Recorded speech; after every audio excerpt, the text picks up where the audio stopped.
There's a superstition in our age that people are magnets you can hack. Say the right lines, mirror the right gestures, sprinkle the perfectly calibrated compliments, and strangers will be pulled into your orbit. The Stoics would smile at that fantasy. People are not locks to be picked. They are souls carrying burdens. If you want to attract anyone, friend, partner, client, ally, begin where the Stoic begins, with virtue, clarity of purpose, and a service-minded posture. That is why the 6 most powerful words you can say, words that align persuasion with character, influence, and integrity, are simple enough to teach a child and demanding enough to train a lifetime. Tell me how I can help. These 6 words reorder the whole game. You are not asking for attention, you are offering attention. You are not jostling to be the center, you are taking the sturdy position at the edge where you can lift. Marcus Aurelius reminds himself that human beings are made for cooperation, like hands or eyelids, parts of one organism that fits together. Attraction, in the Stoic sense, is not about dazzling others into surrender, it's about becoming easy to cooperate with. Predictable in your fairness, dependable in your effort. People are drawn to those who relieve friction. The 6 words do exactly that. They lower the temperature in the room because they signal you are not here to win at someone else's expenses. You are here to be useful, and utility, to a Stoic, is never a gimmick. It's a moral stance. When you ask how can you help, you are not performing kindness, you are practicing justice. You are aligning your speech with what you are made for, working with others in a way that lifts the common load. To speak these words with force, though, you must prepare your mind in a way a craftsman prepares his tools. First, empty yourself of vanity. If your hidden agenda is to harvest praise, to collect favors, or to gain leverage, this sentence rots on your tongue. Stoicism asks you to subtract the noise, opinions you have not examined, fantasies about how this must go, anxiety about what you look like while you are doing it. The discipline of assent, the habit of checking impressions before swallowing them, keeps you from turning an offer of help into a performance about you. You don't need to be seen as generous, you need to actually be of use. That clarity is rare, and rarity attracts. Second, carry an honest inventory of your capacities. Tell me how I can help does not mean I can do everything. It means I am willing to shape what I can do to the need you truly have. Sometimes help is 60 seconds of undistracted attention, the kind that lets someone finally finish a sentence without being nudged by your impatience. Sometimes help is a question asked at the right depth. If this went well for you, what would change by Friday? Sometimes help is a pointer to a tool or a person you trust more than your own opinion. And sometimes help is a boundary, the refusal to enable what is harmful, the courage to say no so that a better yes can live. Stoicism is not servility, it is service fused with wisdom. The useful person is not a doormat, he is a door, solid, well-hinged, open when it should be open, closed when it must be closed. Third, be prepared for silence. Many people do not know what they need. They have rehearsed pain for so long that they confuse its script with reality. When you ask, how can you help, the room may fill with confusion or even suspicion. This is not your failure. A Stoic does not cling to immediate results. You should remain steady, like a harbor that does not chase ships. You can suggest shapes for the help. Would it help to talk it through? Would you like me to take one small task off your plate? Would feedback be useful? Or would it add stress right now? But you do not force your idea of help on other person. You respect their agency, even when they cannot articulate it yet. And if the answer is, I'm not sure, you honor the not sure. You do not turn the fog of the moment into a project about proving your value. You make space for clarity to emerge. Fourth, practice listening that makes those 6 words credible. There is listening that hunts for a pause to speak, and there is listening that hunts for the truth. The first is a performance of care. The second is care. The Stoics train attention like a muscle. Spot what is within your power, name what is not, and stop letting raw impressions carry you away. When you ask, how can you help, and then receive the answer without interrupting, without rushing to fix, to soothe, Your own discomfort, you'll become rare. You'll notice language that signals the real problem, the phrase someone repeats, the timeline that keeps leaping, the name that raises their shoulders by a centimeter. You ask one level deeper, what part of this keeps you awake at 3 a.m.? And then you shut up again. People lean towards those who make them feel seen, not handled. Tell me how I can help is a doorway into that experience of being seen. Fifth, treat the 6 words as practice, not a stunt. Say them once and you might be ignored. Say them again and you become a person whose gravitational field is a reliability. Over time, people trust those who do small, useful things consistently more than those who promise grand gestures occasionally. The Stoics would call this building character. Today, we call it reputation. Whatever the label, the engine is the same. Deeds, not declarations. Do the small things you offered. Report back without fanfare. Resist the itch to advertise your virtue. The person who quietly solves problems becomes the person whose presence solves problems even before they act. Because others relax when they walk in. That is attraction at its most enduring. The relief of being around a steady hand. Here lies the paradox. Offering help often helps you the most. Service cleans your perceptions. It strips the day of the sticky residue of self-absorption. When you move through the world asking, how can you ease the load? Your own load becomes intelligible. You notice where you are dramatic, where you resist the simple action that would solve half your problems, where you demand from others the very clarity you refuse to cultivate in yourself. The 6 words are a mirror with fewer illusions. You discover that much of what you call rejection is simply misalignment of needs. Much of what you call disrespect is hurried communication. And much of what you call fate is habit. You cannot control the other person, but you can continually refine your usefulness, which, in a noisy world, is magnetic. Carry those words into difficult rooms, negotiations, conflicts, wounded relationships, and root yourself in another Stoic distinction. Preferred outcome versus moral outcomes. It is preferred that the meeting goes smoothly. It is moral that you act with justice and patience, even if it does not. The 6 words harmonize with both. They do not promise that others will like you, they promise that you will like who you are during the exchange. You can lose the deal and keep your self-respect. And respect, properly earned, consistently demonstrated, attracts people whose respect is worth having. That is the long arc of Stoic influence. Not the quick spark that dazzles and burns out, but the slow light that others learn to navigate by. So practice. Before you ask for attention, offer attention. Before you deliver expertise, ask for the shape of the need.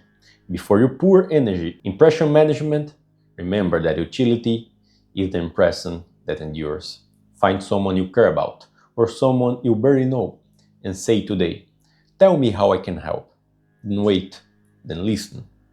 Then do one small, definite thing. Keep the promise of your 6 words.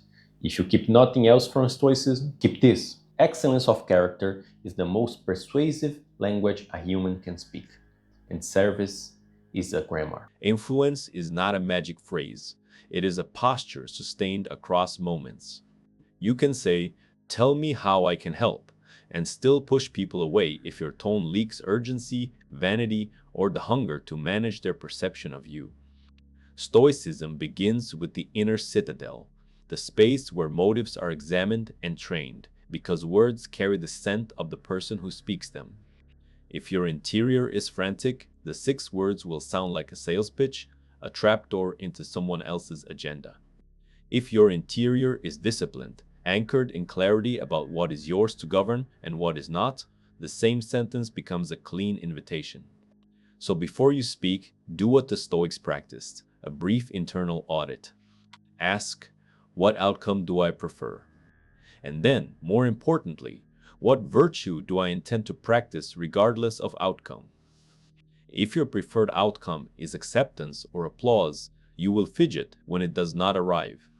But if your non-negotiable is justice, being genuinely useful without invading another's agency, then even a no leaves you composed. This composure is itself magnetic. Humans track steadiness, the way a sailor tracks a lighthouse. Tone is the first instrument. Keep it low, unhurried, sane. People have been conditioned to hear offers as pressure and kindness as currency. Your pacing should contradict that suspicion. Say the 6 words as if you have time, because you do have time for what is in your control: attention, patience, clarity. Speak as you would to a friend on a long walk, direct, warm, untheatrical. Then practice the Stoic art of leaving space. Silence is not an absence, it is a signal that you are not afraid of their reality. Many conversations fail because we race to fill space that should be used by the other person to locate their need. When in doubt, ask one clarifying question and then be quiet. What would make this easier for you this week? You don't have to outtalk their confusion, you have to outweigh it. Timing is the second instrument. Epictetus would tell you that impressions attack at the speed of life, and wisdom is the refusal to be carried away. When should you offer help? Not while the other is burning with adrenaline and still defending their story. Wait for the slope on the graph to flatten after the meeting, not in the meeting. Tomorrow morning, not at midnight, post deadline, not mid sprint. Interruptions write suspicion into the offer. If you must speak in the heat, keep the offer small. I can take the next 30 minutes of this task if that would help. Stoics love the small, definite action. It resists the vanity of grand promises and sidesteps the fog of abstraction. Timing also includes the honesty to recognize when not to offer. Some people treat attention as an oxygen mask for their drama. Your help, if it feeds the pattern, does not help. In those cases, the 6 words still live, but they take a quieter form. Tell me how I can help becomes I care, and the most helpful thing I can do is step back so you can own this. That is not abandonment, it is respect, and respect is more attractive than rescue. Boundaries are the third instrument, and without them, the 6 words curdle into a lifetime of resentment. Stoicism is a doctrine of freedom, not martyrdom. You are free when you keep your actions aligned with reason and your consent uncoerced. Therefore, your help must be chosen, not extracted. It must be specific, not unlimited. It must be reviewed, not silently assumed forever. Say the 6 words, receive the request, and then refine it into something measurable. I can review the proposal for 30 minutes today and send you bulletproofing questions by 5 p. You've reclaimed pace, tone, and focus. Measure protects goodwill. It also trains others to be precise with you. People respect the borders they can see. When they cannot see them, they push until they find them, and then both parties feel bruised.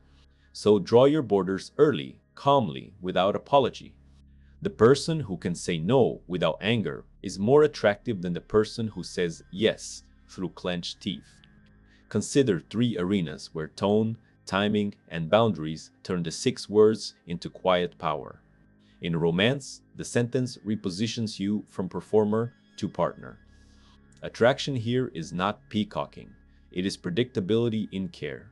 But romance is also where codependence hides in noble language. If your offer of help is secretly an attempt to control, let me take this on, so you do it my way. You will generate compliance without closeness. The Stoic move is gentler. Tell me how I can help, followed by the boundary that keeps you from parenting a partner. I'm here for a conversation and for tasks that need hands. I won't micromanage or correct your process. You'd be shocked how many relationships change tone when one person becomes easy to ask and safe to refuse.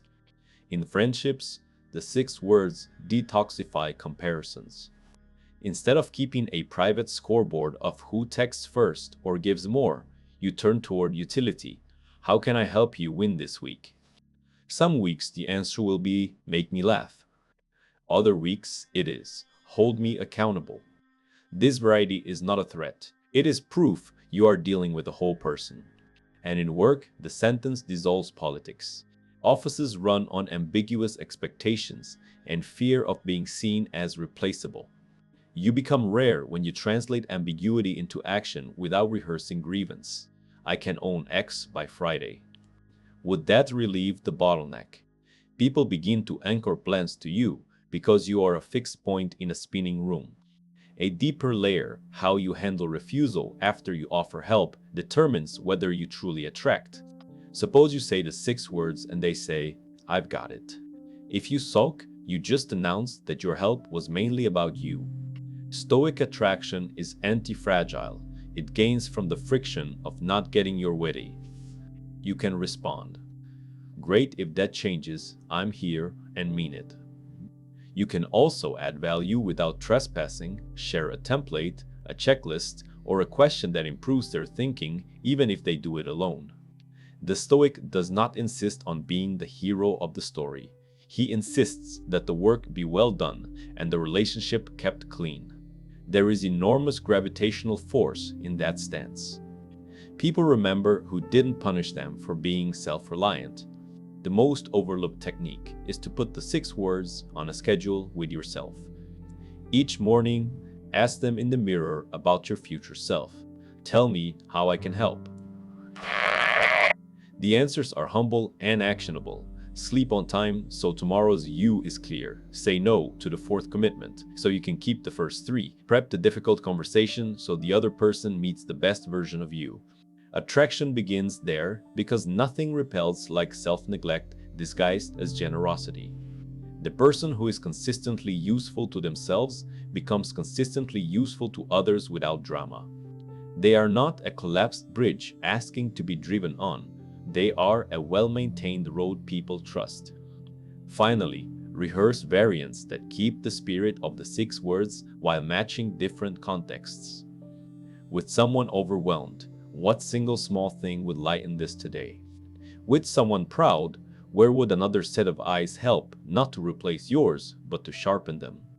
With someone grieving, would you rather talk, sit quietly, or have me handle an errand? With someone defensive, what would feel respectful right now?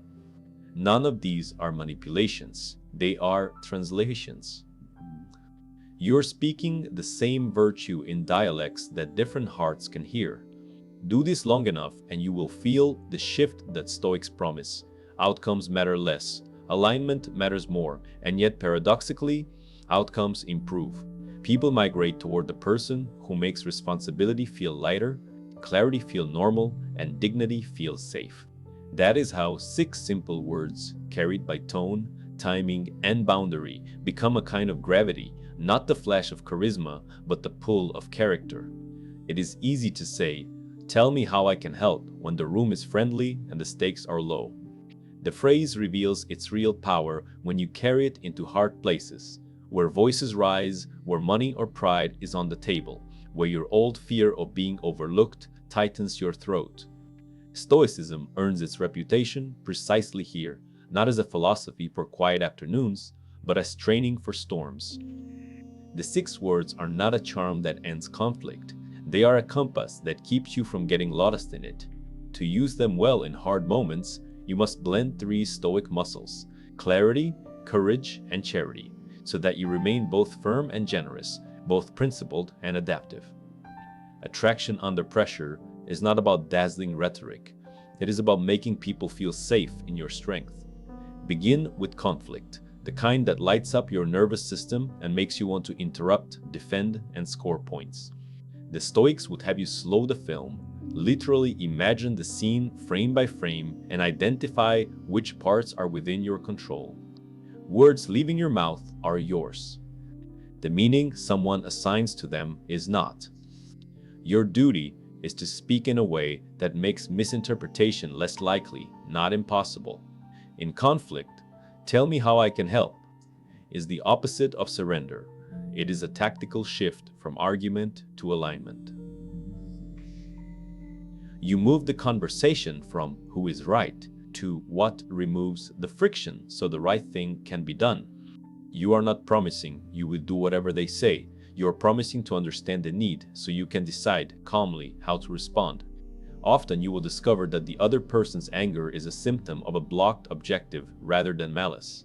Asking how you can help forces both of you to state the objective in plain language, which is where many fights quietly end. If the objective is unworthy, revenge, humiliation, control, the question exposes it without theatrics, and you can refuse with composure. If the help you want is for me to injure someone's reputation or betray my standards, I can't do that.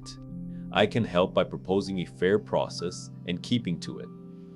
A boundary voiced like this is not a wall, it is a doorway with rules.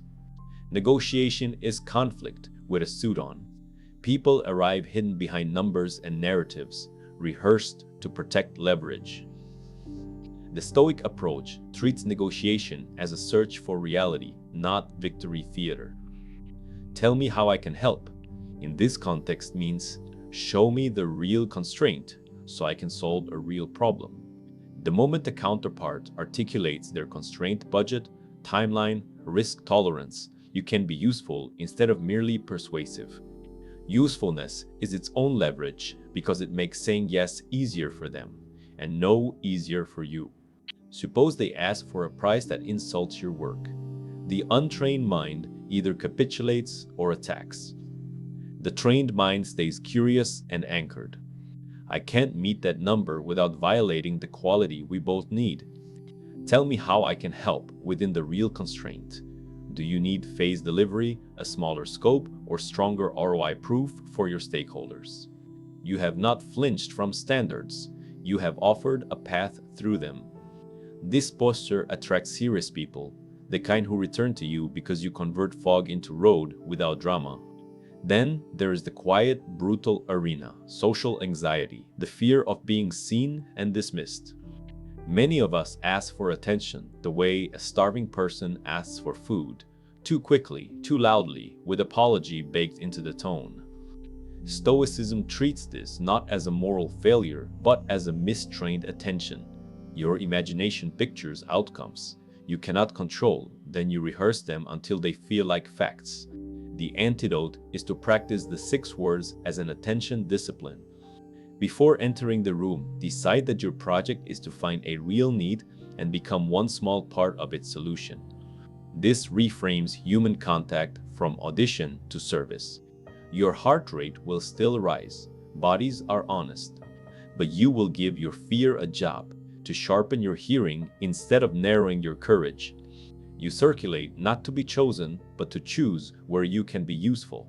Paradoxically, this is when you get chosen. People feel the difference between the person who needs them to purchase their worth and the person whose worth is already on offer.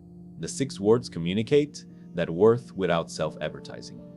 What about when you've already caused harm, missed a deadline, snapped at someone you love, made a mess of a commitment? Attraction here is not a smile, it is repair. The Stoics saw mistakes as training data if you respond without vanity. Use the 6 words to open the repair loop. I failed you on X. Tell me how I can help make it right. Then brace yourself for the answer, because repair has a price. Sometimes it is a concrete action. Sometimes it is eating the consequence without self-pity. Sometimes it is accepting that trust will be rebuilt through time, not vows. Your willingness to carry that weight without defensiveness is rare, and rarity attracts. You can even add, if what you want exceeds what I can reasonably do, I'll say so and propose a workable alternative. I'm staying inside the boundary and outside the blame. This line boundary plus responsibility is a masterstroke. It keeps you from atoning with self-injury and keeps the relationship from calcifying into resentment. People remember who could name a failure without drowning in it. There are darker cases still, manipulative requests dressed as need. Stoicism, properly practiced, does not turn you into supply for someone else's addiction to chaos, to dependence, to power. Tell me how I can help is not the same as I will become whatever you require. Your job is to distinguish between help that strengthens a person and help that weakens them. Ask yourself the old test. Will doing this today increase or decrease this person's capacity tomorrow? If it decreases it, you are not helping, you are fertilizing the problem. Say so without contempt. I care about you. The most helpful thing I can do is not replace your effort. I can sit with you while you make the call, or I can outline the steps with you, but I won't make the call for you. You will be accused of withholding. Let that accusation pass through you like weather. A Stoic gains from short-term displeasure when he protects long-term dignity for both parties. Strangely, this refusal, spoken with warmth and consistency, often becomes attractive later when the person realizes you were the one who treated them like a capable adult. Consider a practical drill that binds all of this together. Over the next week, choose 3 encounters: a tense work exchange, a conversation with someone you love, and a social setting where you usually shrink. Enter each with a written intention. I will look for the real need and ask how I can help. Then I will translate the answer into a small, specific action or a clear boundary. After each encounter, do a Stoic debrief in writing. What was within your power? Which impression tried to carry you away? Where did you offer too much or too little? What exact sentence moved the conversation forward? This is not navel-gazing, it is skill acquisition. You are training conversational aikido, the redirection of force, the refusal to collide ego with ego. As with any craft, repetitions matter more than intensity. 10 small, clean reps this week will change your trajectory more than one heroic performance. A final move completes the circuit, gratitude directed outward and inward.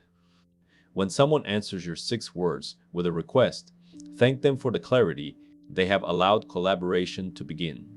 When you answer your own 6 words, by sleeping on time, by declining the 6th commitment, by telling the truth in the small scary moment, thank yourself for the discipline.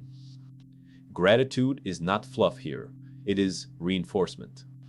You want your nervous system to associate help within boundaries with a dose of calm pride. Over months, this rewires your social presence. Others will struggle to name why they like being around you. They will say, "You make things easier," or "I breathe better when you're in the room." What they mean is that you have become the kind of person whose attention does not demand a price. You are the rare mix: soft eyes, steel spine, clean offers. In a loud world, that is gravity. If you forget everything else, remember this: the 6 words are a door you carry with you. In conflict, you open it to reality. In negotiation, you open it to mutual gain. In anxiety, you open it to service that dissolves self-consciousness. In repair, you open it to the future. And when the request crosses into harm, you close it gently and remain by the threshold, available for what is human and unwilling to host what is not. This is the Stoic way to attract, not by casting spells, but by becoming a place where good work and honest hearts want to gather. Now some exciting news. Our channel now offers a members club. By joining it, you'll unlock exclusive benefits, deeper content dives, and personal insights. Join us on this journey, and let's build a meaningful life together. And I also humbly ask you to leave a comment, as it helps my channel immensely. If you do not know what to comment, just write "better every day" so I know you reached this far. And don't forget to subscribe for more content like this.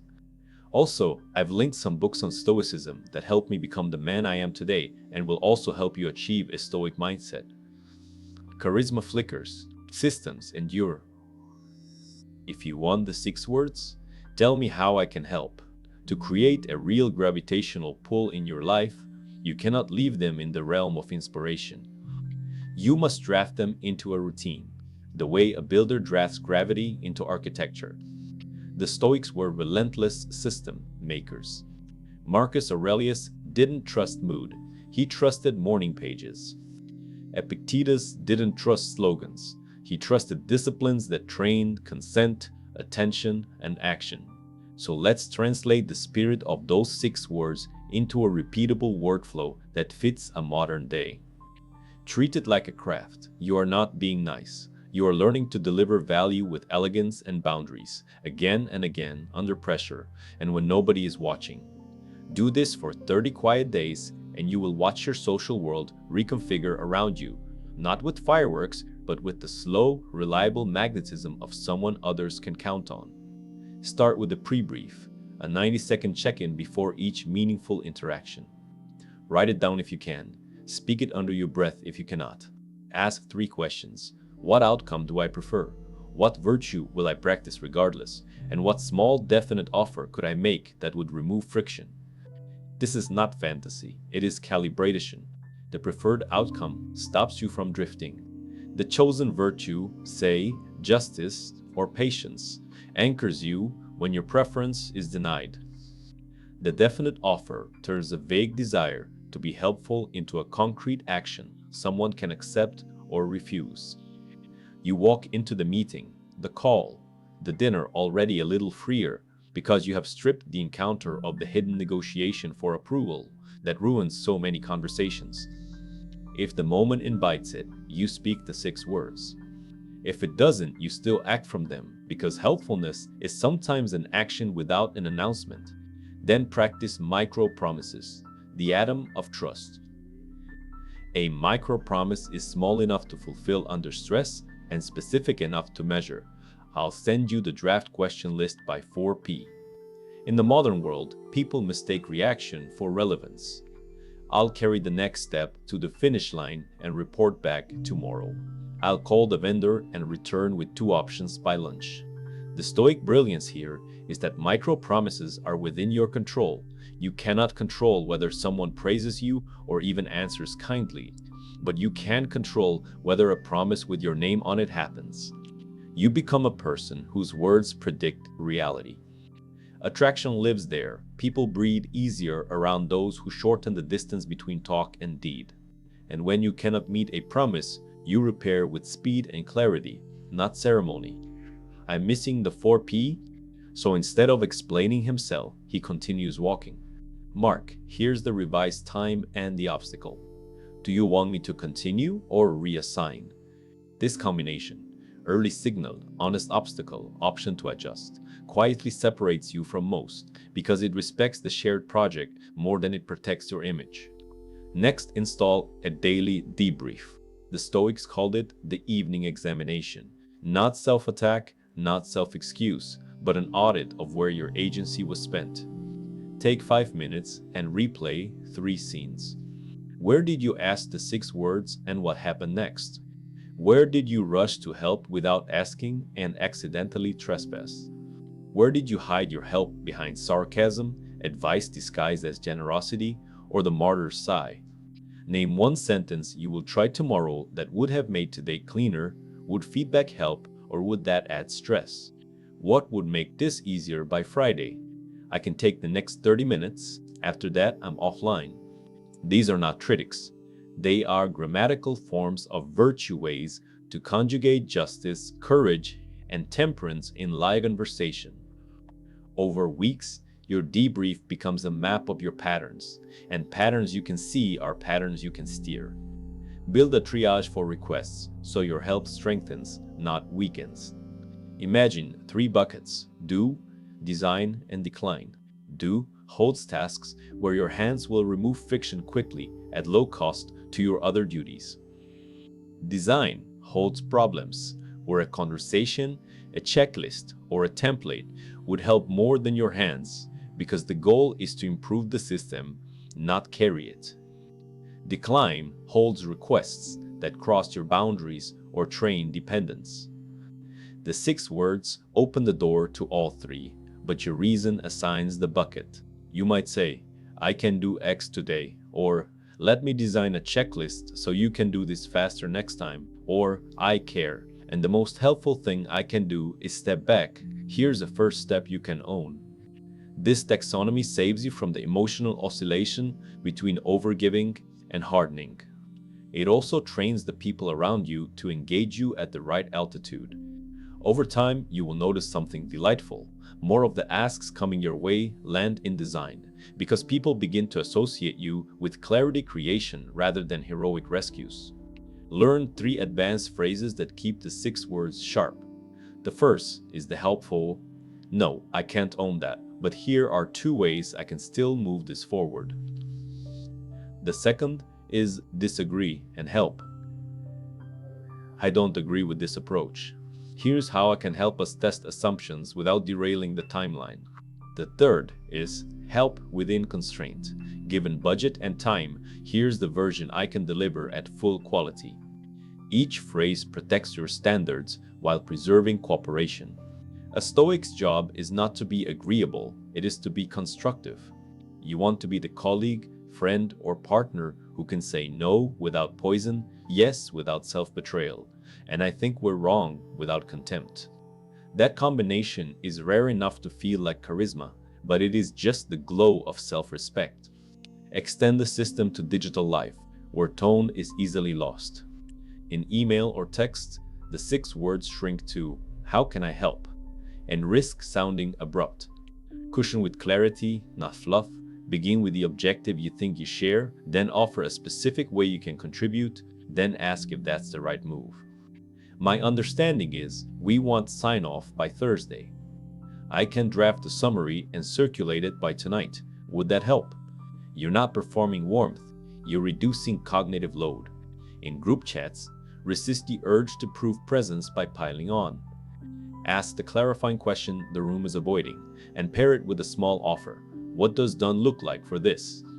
I can own the checklist if we agree on the criteria. People learn quickly that your name in the thread means momentum without noise. Bring the system into love, where roles blur and motives tangle. It is easy to turn the 6 words into quiet control, to offer help that comes with invisible strings, to give so that you can later accuse. Stoicism forbids that economy. Replace scoreboard keeping with micro-promises and boundaries spoken early. Tell me how I can help tonight can lead to, I'll handle dinner and cleanup, I need 30 minutes of quiet after. Help plus boundary preserves tenderness, because neither party has to mind read. And when conflict comes, remember your triage. Sometimes love is do. Hold me, fix the hinge, send the email. Sometimes love is design. Let's build a ritual so this pain doesn't keep looping. Sometimes love is decline. I won't participate in this version of the conversation. I'll be here when we can be kind.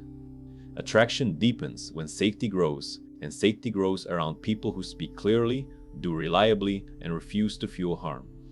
Train recovery as part of the system.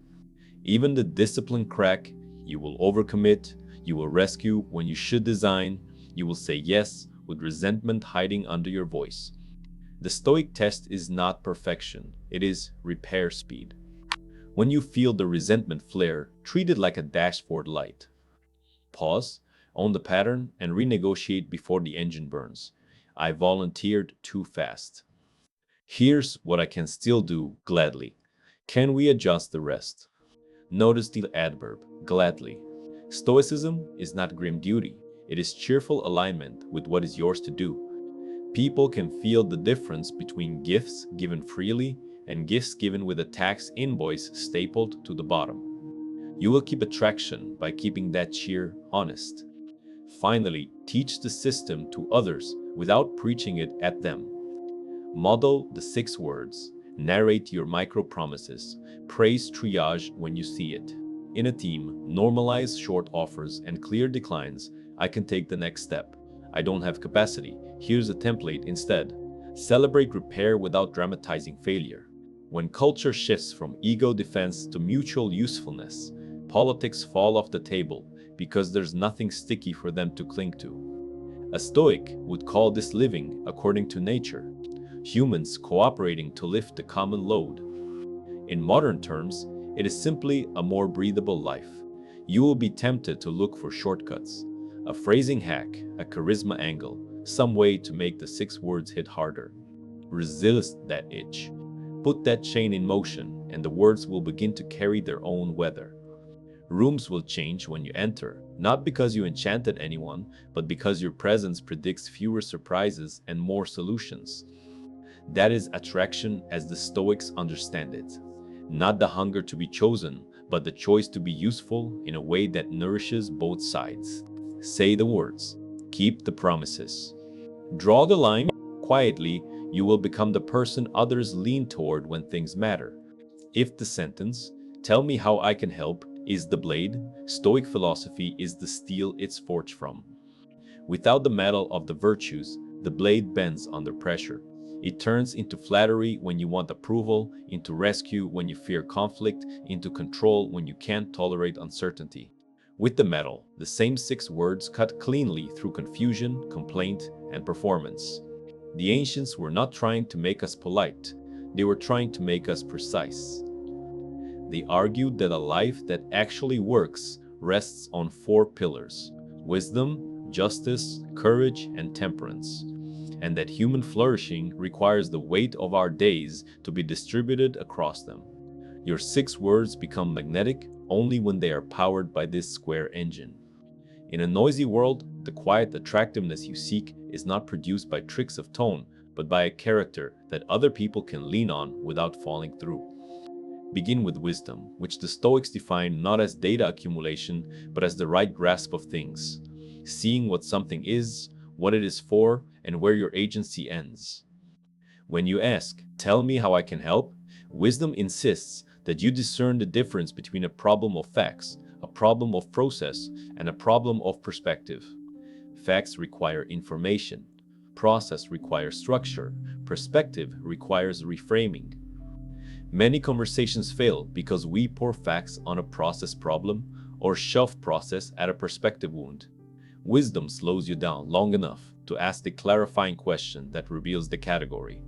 Is this stuck because we don't know something, because we haven't decided how to decide, or because what it means is unclear? Only then does your help have traction. Wisdom also guards you from the gullibility of ego. People, including you, tell stories that protect pride. The wise helper treats stories as hypotheses, not commandments. You don't argue with them, you test them against reality and time. This is why Stoics love smallest, next steps. A trial clarifies what debate cannot. You are attractive to work with because you waste little of everyone's life. Justice, the second pillar, is the virtue that most directly animates your 6 words. For the Stoics, justice is not about thunderous speeches. It is about fitting yourself to the human community so that the common load is lighter.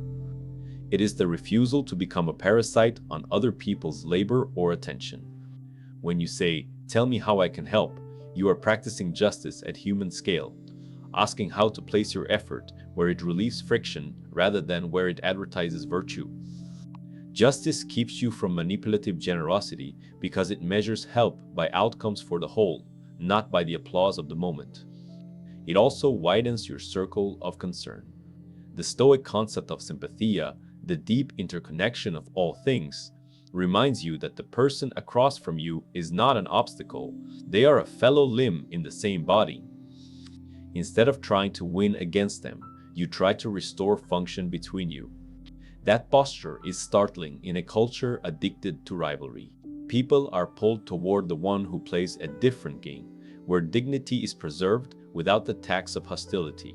Courage, the third pillar, gives your 6 words their backbone. Helping is easy when there is little to lose. It is hardest when the helpful act carries social, professional, or relational risk. Courage asks you to offer clean help anyway, to tell the boss that the project needs to be cut in half, to tell the friend that your yes would enable damage, to tell yourself that the cheap approval you crave will cost you the long respect you want. Stoic courage isn't loud, it is consistent. It tolerates the heat of disapproval without retaliating, and it carries the fear of being misunderstood without bending the standard. Courage keeps your help from being counterfeit because it frees you to say the needed sentence even when it threatens your image. I can't do that, but here is a way we can still move. Ironically, this frankness draws people closer over time. They may bargain for compliance in the short run, but they bank on courage in the long run because courage is the only guarantee that your yes still means something. Temperance, the fourth pillar, prevents your 6 words from swelling into messianic delusion. Without temperance, self-command, help becomes grandiosity. You volunteer for every burden, you sprint toward every fire, you confuse busyness with virtue and resentment with martyrdom. The Stoics saw temperance as the architecture of a sane life. It is the discipline of enough, the joy of appropriate limits, the art of leaving space around what matters, so it can breathe. When you say, "Tell me how I can help," temperance edits your impulse to promise the moon. It translates vague goodwill into precise commitments with edges. It puts your phone face down. It holds your tongue when your cleverness wants to interrupt. It makes you attractive because it makes you unneedy. People trust restraint. It signals that you won't weaponize what you know or overstay your welcome in their problems. Underneath the four pillars sits a foundation. The Stoics called oikeusis, becoming at home in your nature. Humans, they said, are wired to perceive, reason, and cooperate. We go wrong when we try to be something else, when we outsource our judgment to the crowd, when we pretend that feelings are facts, when we treat other people as scenery or tools. The 6 words are powerful because they restore you to your natural design. Perception that seeks truth instead of confirmation, reason that asks for the shape of the need, and cooperation that respects agency. This is not moral decoration, it is operational reality. The person who moves with their design suffers less friction and causes less friction. Others feel at ease and move toward it. 2 further disciplines keep the engine tuned: the dichotomy of control and the reserve clause. The dichotomy of control divides the world into what is up to you and what is not. You cannot control how someone receives your offer. You can control whether the offer is sincere, specific, and bounded. You cannot control whether your help is welcome today. You can control whether you remain available without sulking tomorrow. This division removes the neediness that makes help heavy. The reserve clause adds a layer of humility to every commitment. I will do X, fate permitting. By acknowledging contingency, you inoculate your ego against the shock of interruptions and the rage of thwarted plans. You become the rare person who adjusts without melodrama. The less melodrama in your orbit, the more people want to enter it. 2 lenses further deepen your practice: the view from above and premeditatio malorum. The view from above invites you to imagine your interaction from a height, your city as a grid of moving lives, your moment as a pixel in a century. This washes out petty urgency and returns scale to the conversation. Your 6 words lose their anxious edge and gain a patient one. Premeditatio malorum is the rehearsal of obstacles. Before entering a hard room, you visualize interruptions, refusals, misreadings, and delays. Then you choose your virtues in advance. If refusal comes, I will stay warm and steady. If blame comes, I will separate fact from story before answering. If silence follows, I will not fill it with performance.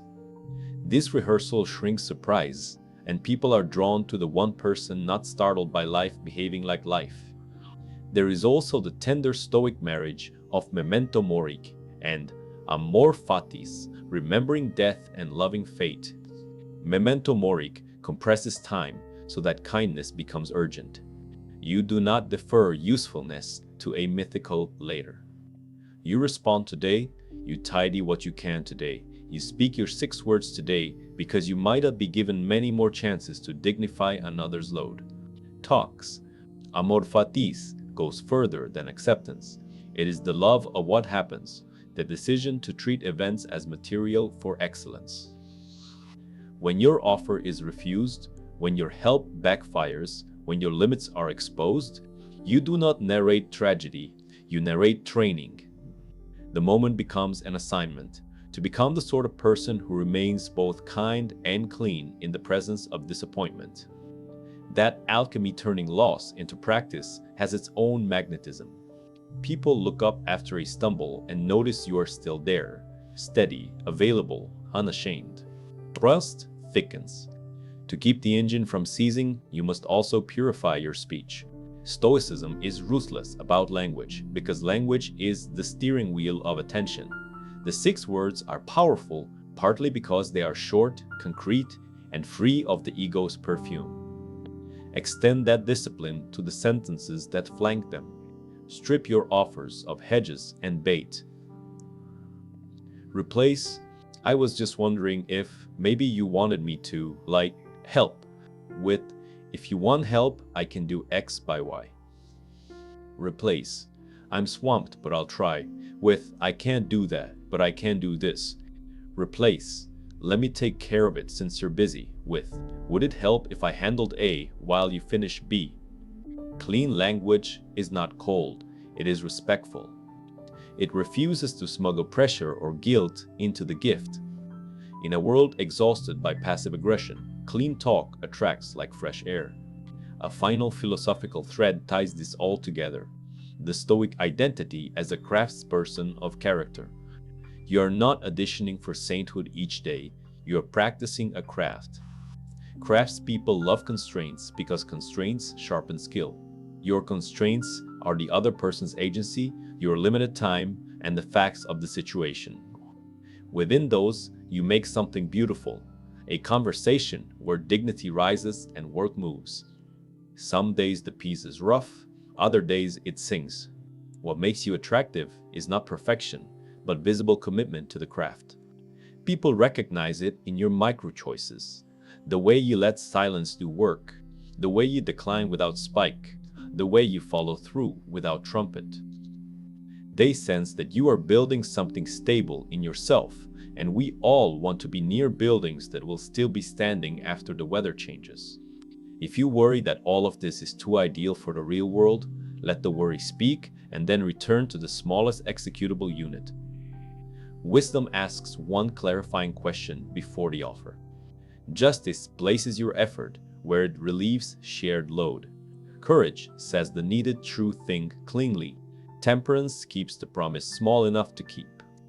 That is the engine. That is the steel.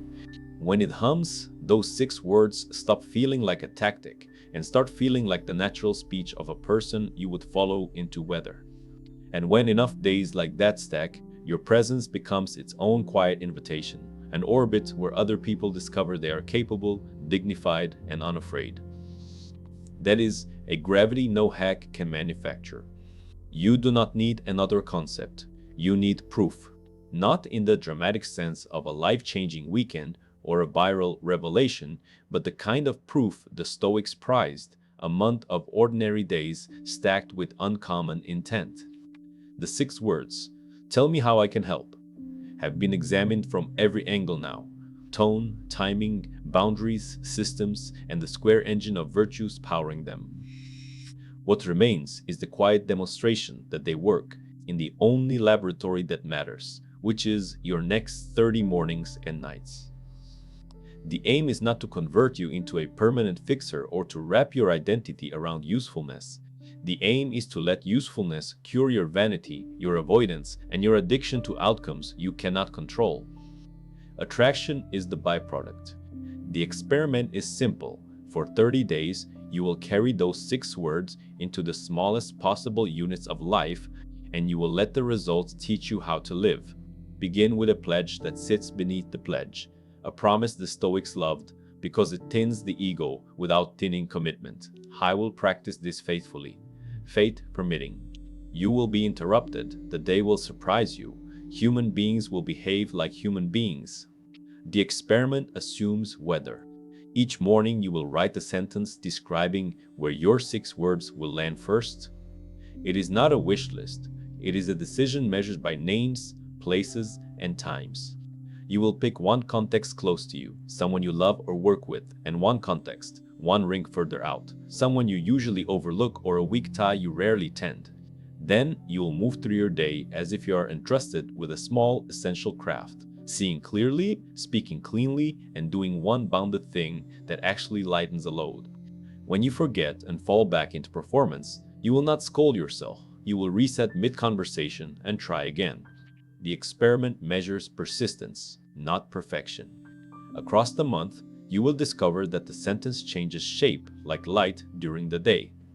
In the morning, it is an orientation device. It tells your attention what to hunt for and inoculates you against the trap of busyness that produces nothing but the illusion of contribution. At noon, it becomes a thermostat. It lowers the fever of urgency that other people's panic tries to install in your body and lets you calibrate your offer to what would genuinely help rather than what would showcase your competence. At night, it becomes a repair kit. You can say the 6 words to your own conscience without flourish. Tell me how I can help, and often the answer is embarrassingly practical.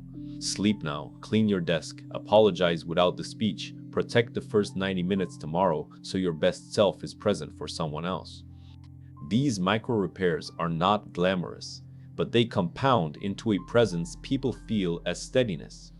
The month will also teach you which forms of help belong to you and which do not. You will notice that some requests violate your standard or devour your capacity or trade long-term dignity for short-term peace, and you will practice the art of saying no with a warm face and a clear alternative. The phrase will stretch to include refusals that are themselves a gift. I can't do that. And the most helpful thing I can offer is to show you where the constraint lives so you can choose well. You will stop trying to save adults from the work that makes them adults. This will cost you a few points with those who love to outsource responsibility, and you will sleep better than you have in years. The test of your sincerity is how you behave after your help is refused or your boundary is resented. If you can remain unpunishing, if you can keep the door of goodwill unlocked while protecting the hinges, you will have graduated from tactic to character. Along the way, the old temptations will visit. You will feel the itch to advertise your usefulness, to screenshot kindness and post it to the ledger of public approval, to negotiate payment for attention with attention. Let them visit, then let them leave. A philosophy becomes alive when you no longer need witnesses to keep your promises. You will also be tempted by the opposite, to retreat from demand under the banner of boundaries, when the truth is fatigue, fear, or simple selfishness. Let that temptation speak to, then return to the question that cleans the inner room: what would actually help here within my limits without distorting this relationship? When the answer is nothing, choose nothing loudly and kindly. When the answer is something small, do the small thing as if you were polishing a blade you intend to hand to your future self. In time, the person you are training will thank you for keeping the edge.